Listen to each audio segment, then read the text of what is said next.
hello. Yan. Pawis-pawis na tayo for today. Aga pa ako nag-workout. Aga kasi ako nagising, nagluto ng ulam ng mga anak ko. And then, ito. Katapos na mag-workout, more pawis. Kaya yan. Kailangan mo lang ng motivation.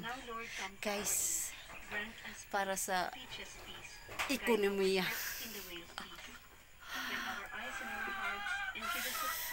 Maganda sa feeling yung nagpapawis ka sa tuwing umaga.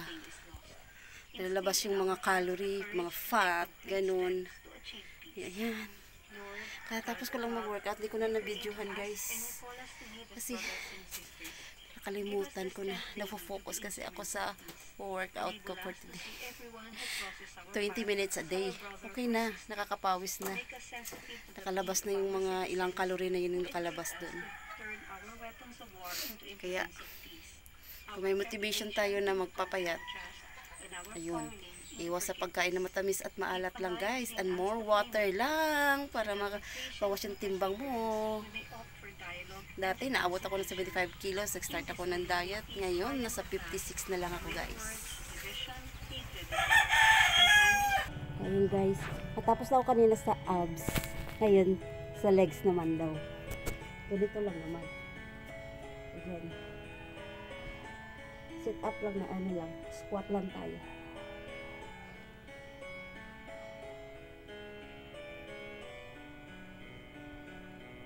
Nagawa lang ako ng mga 30 na squat lang ganyan. 3 4 5 6 7 8 5 4 3 2 1. Sakit dito guys at saka dito. Kailang yan, laban.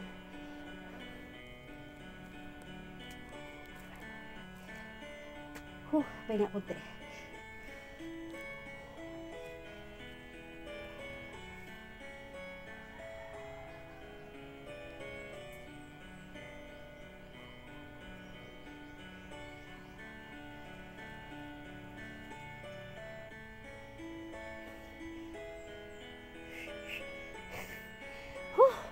Yun na guys, bye-bye na. Magpakain na ako ng anak ko kasi mag-aalas 6 na. So, bukas na naman ulit guys. See you. Bye. Please like and share naman sa aking mga video guys. Don't skip the ads. Bye.